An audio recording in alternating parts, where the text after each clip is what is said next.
Bom dia, colegas.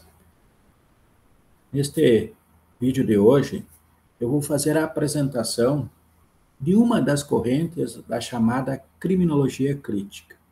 Nós vimos na etapa anterior, na primeira etapa, que a criminologia foi criada naquele momento histórico em que se tentou submeter todo o direito penal, todas as ideias criminalísticas, às metodologias, as regras das ciências naturais, no momento então que vigorava o chamado positivismo natural no Ocidente, com repercussões, obviamente, também aqui no Brasil. Essa criminologia tradicional, ela ainda tem influência até os dias atuais, né? Um ramo significativo do pensamento criminológico segue nessa empreitada de tentar buscar causas do cometimento do crime nas características do próprio indivíduo.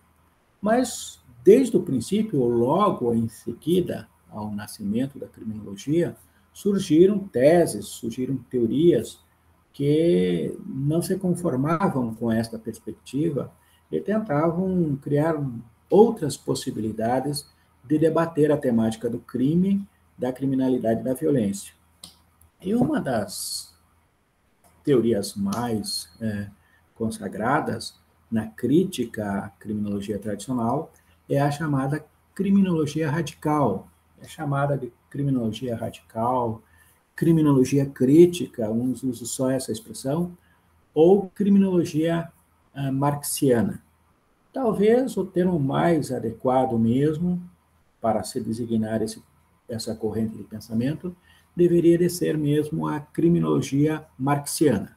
Mas o que mais se usa, principalmente no Brasil, é essa expressão criminologia radical, querendo com isso dizer que é um pensamento que tenta verificar na base, no nascimento, na raiz da problemática, as verdadeiras características de todo este conjunto de questionamentos.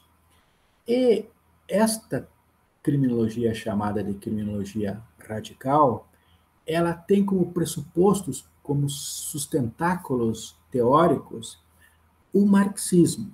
Então, para nós compreendermos como é que se trata a questão do direito penal com esse pensamento, das questões penais, com este pensamento chamado de pensamento radical, é preciso que a gente faça, embora de uma forma prévia, né, alguns apontamentos sobre a teoria de Marx, para depois, então, verificar como isso reflete dentro do debate desses elementos que são o crime, a criminalidade e a violência.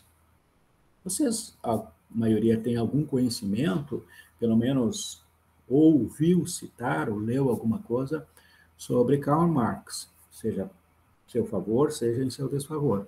Na verdade, esse pensador foi um grande teórico também do final do século XIX. Ele escreveu na primeira parte do final do século XIX. Começou a escrever na década de 40, os textos mais importantes.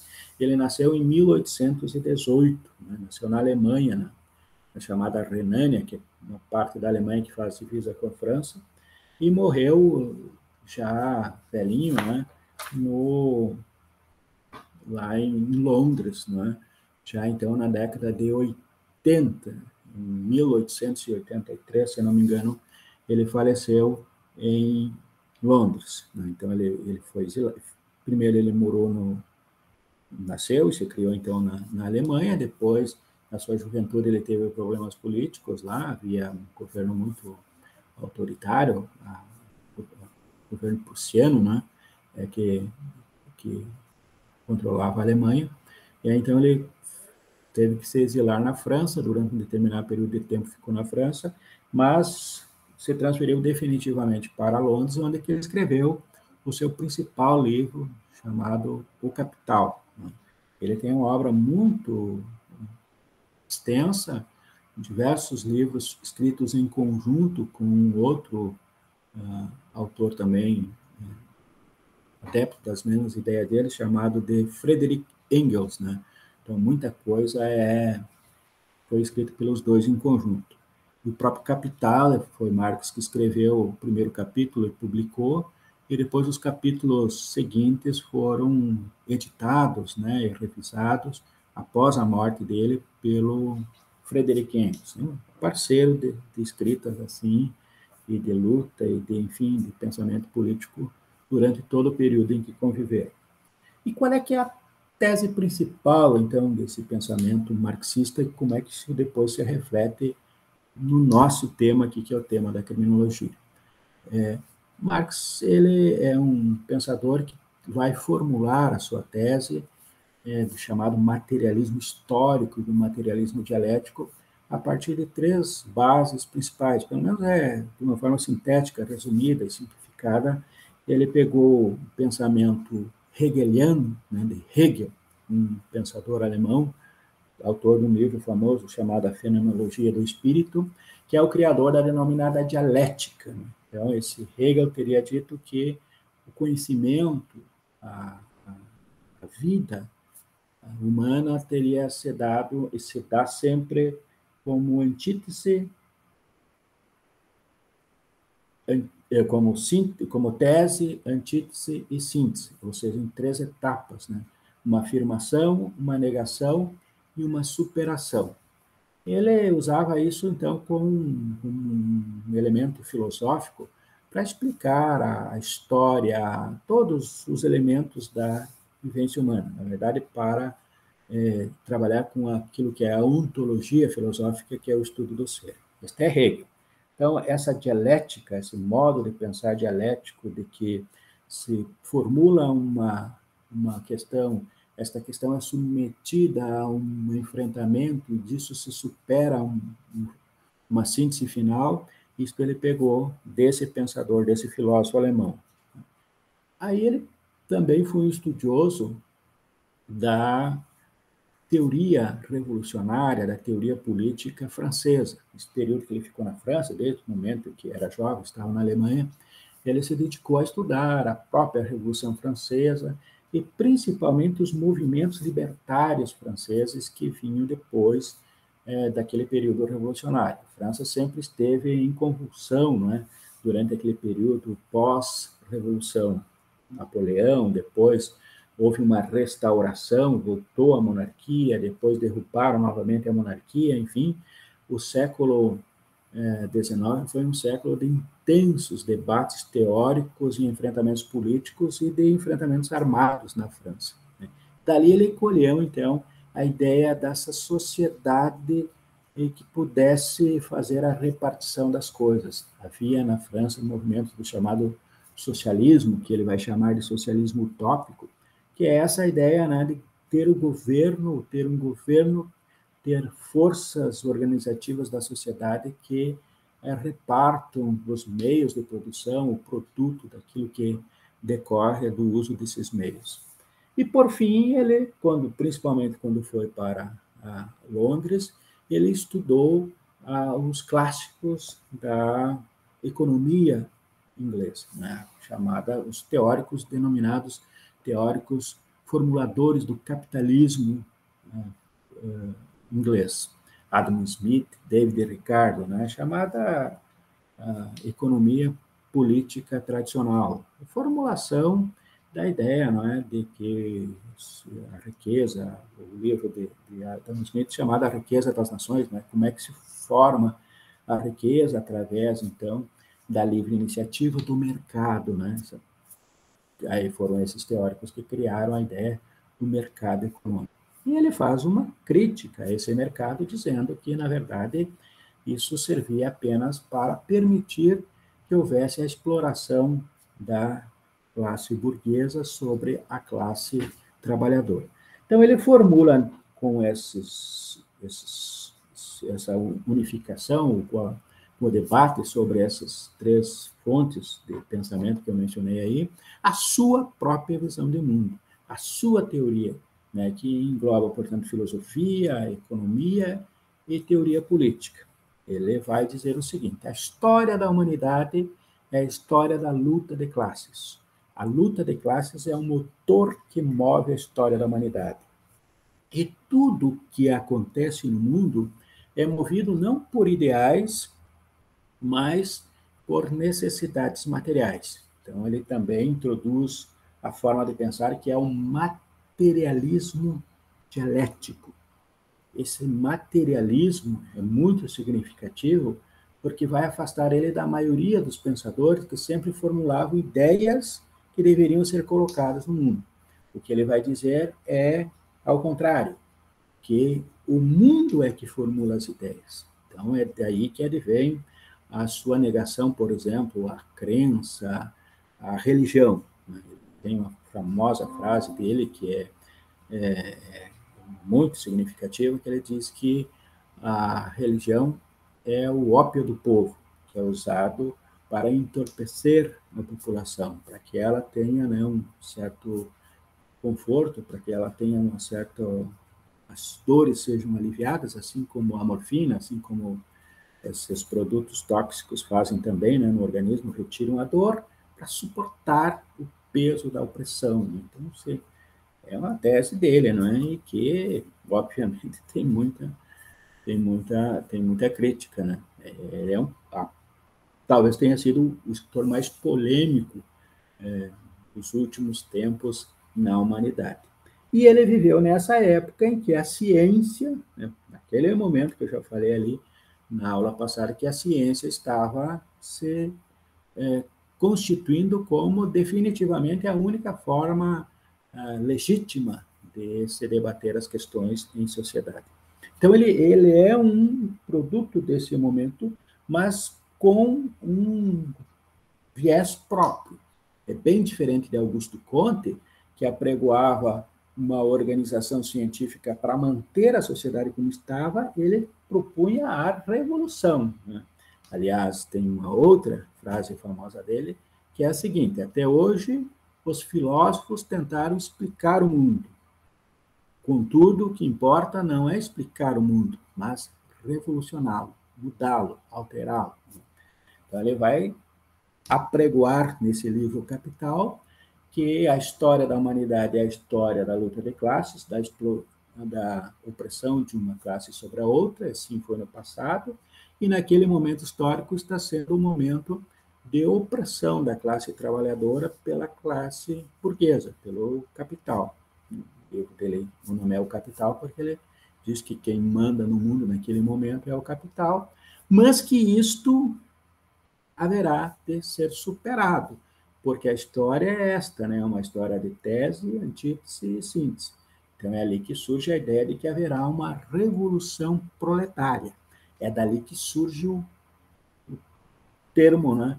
Revolução comunista, porque ele diz: hoje vivemos sobre a ditadura da burguesia, depois viveremos sobre a ditadura do proletariado e, por fim, teremos a sociedade comunista, onde cada um dará de acordo com a sua capacidade e receberá de acordo com a sua necessidade. Então, é uma utopia, no sentido de que é um lugar que se pretende atingir, mas é uma utopia laica, secular, material, sem nada de espiritual. Isso não é porque as pessoas acreditam que isso vai acontecer, não é porque se sonha com isso, mas porque a matéria, a vida social material é que vai levar a isto. A contradição no mundo burguês será tão grande que inexoravelmente haverá a superação para uma sociedade, primeiro de comando da classe trabalhadora e depois de deperecimento do Estado e do direito. Então também é dele essa tese de que num futuro não haverá mais nenhum poder estatal, não haverá mais o direito. Isso, meu Deus, né?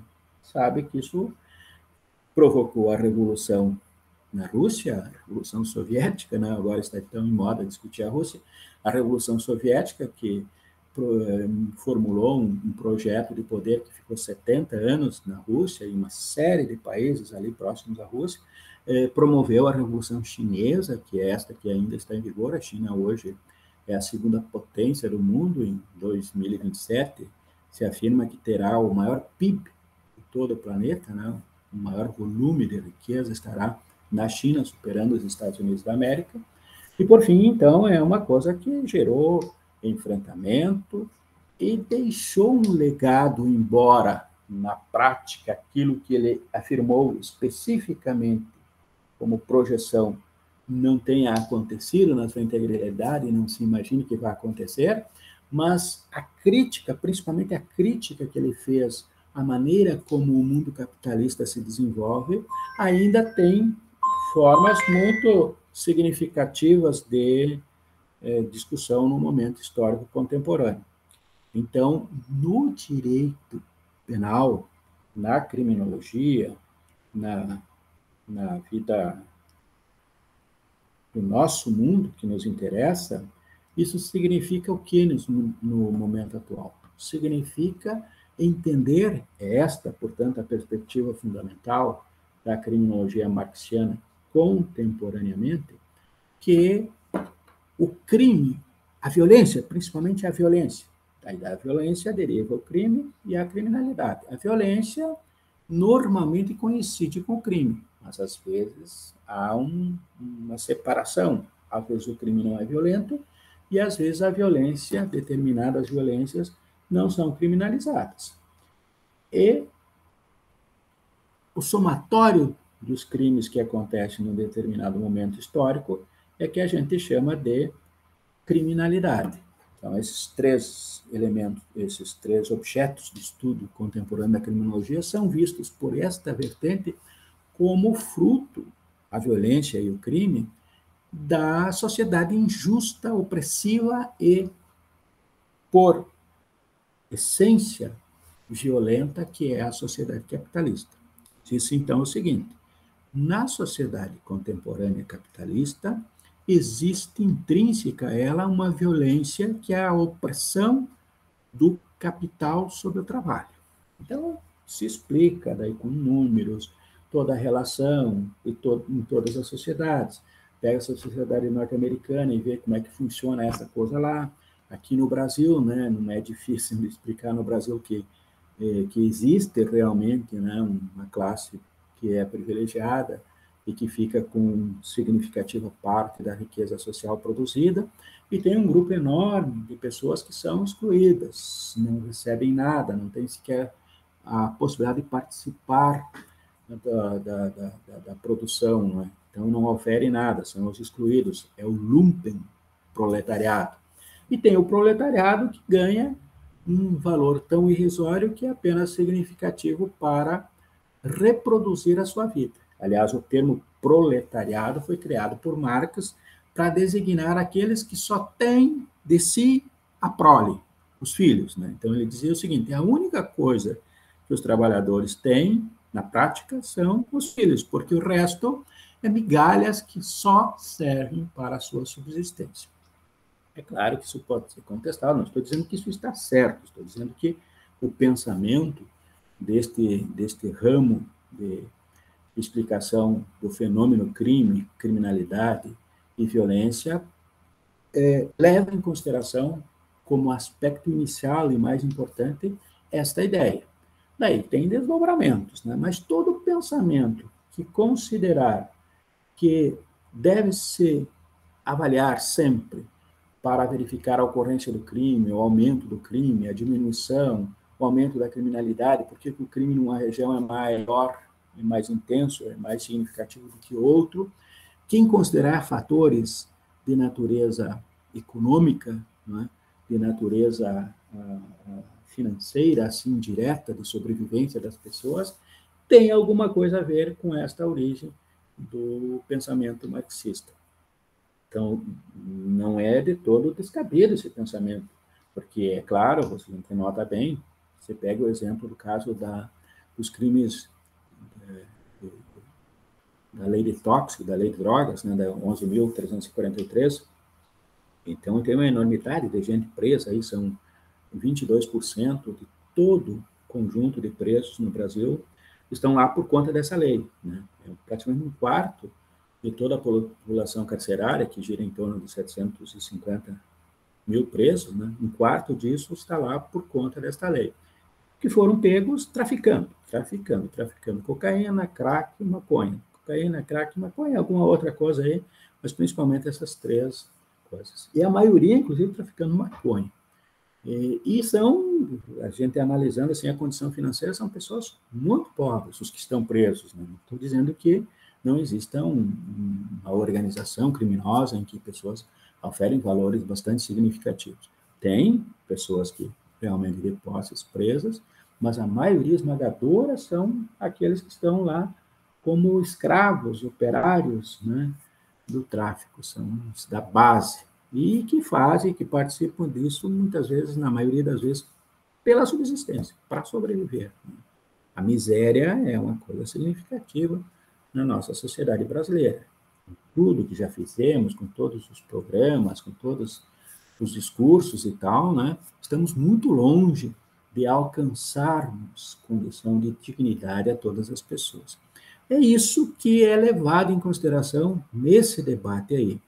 Não precisa que se defenda, que se concorde com isso, não, o conhecimento nosso aqui acadêmico deve ser de se aproximar, entender, compreender, verificar, sopesar, criticar, balançar, né? Tudo que um ramo do conhecimento diz ou outro, para a gente ter as conclusões próprias, né? Seguir o próprio caminho. Então, ainda vou fazer um outro vídeo em que nós vamos, então, tentar detalhar, assim, os principais pensadores dessa vertente aqui no Brasil, no nível mundial, e principalmente os nomes mais expressivos aqui no Brasil. Também tem um texto, né, que eu estou juntando aí para essa segunda etapa, que faz justamente um comparativo entre dois pensadores da criminologia radical no Brasil, que é o Roberto Lira Filho e o Juarez Cirino dos Santos, dois intelectuais bastante conhecidos no Brasil e que são debatidos, criticados, analisados, uns concordam, outros discordam deles, um é falecido, o outro ainda é vivo, né, embora esteja velhinho, e são textos que daí eu vou explicar o nome, onde é que se pode encontrar, e que realmente darão condições a vocês de vocês compreenderem que existe a criminologia tradicional, existe um conjunto de criminólogos que criticam essa criminologia tradicional e eles se agrupam em correntes. Uma delas é a corrente chamada criminologia radical, criminologia marxiana, e que bebe, né, tem origem nesta crítica que fez à sociedade moderna burguesa o escritor alemão chamado Karl Marx. Marx e Engels, né, que formam, então, essa corrente que a gente chama de marxismo.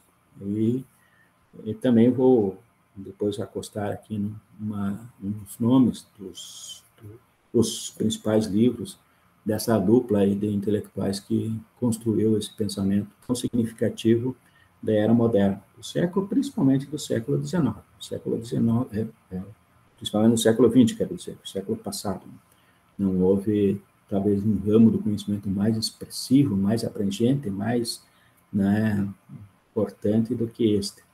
Hoje, você sabe que está em debate, né, os intelectuais do governo brasileiro, né, criticam, eles fazem um contraponto e dizem que o marxismo continua sendo importante e que tem uma coisa chamada marxismo cultural, que mutou, né, como se fosse um vírus teórico que mutou daquela ideia da revolução, dos operários, e agora se apresenta de outra forma, mas é sempre a mesma coisa.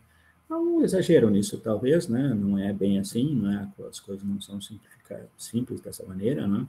E nem todo mundo que critica uma coisa critica da mesma forma. Nós vamos dizer, tem outros pensadores que criticam a criminologia tradicional, mas por outras bases, por outros elementos, e partindo de um lugar diverso e querendo chegar num lugar também diverso.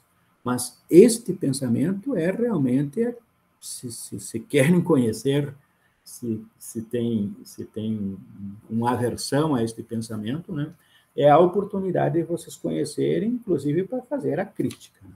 Porque realmente aqueles que defendem de que, de alguma forma, o crime, principalmente parcela significativa do crime, tem a ver com essa questão da organização social, da pirâmide social, que despreza, oprime e dificulta as condições de dignidade, a base da sociedade, vai encontrar aqui o aporte que precisa ter, seja para concordar, seja para discordar. Então, até o próximo vídeo, que será, então, um vídeo mais explicativo desses aspectos criminológicos. Esse aqui é apenas, então, para introduzir essa segunda etapa, para que vocês possam percorrer uma caminhada aí de estudo da chamada criminologia radical ou criminologia marxiana.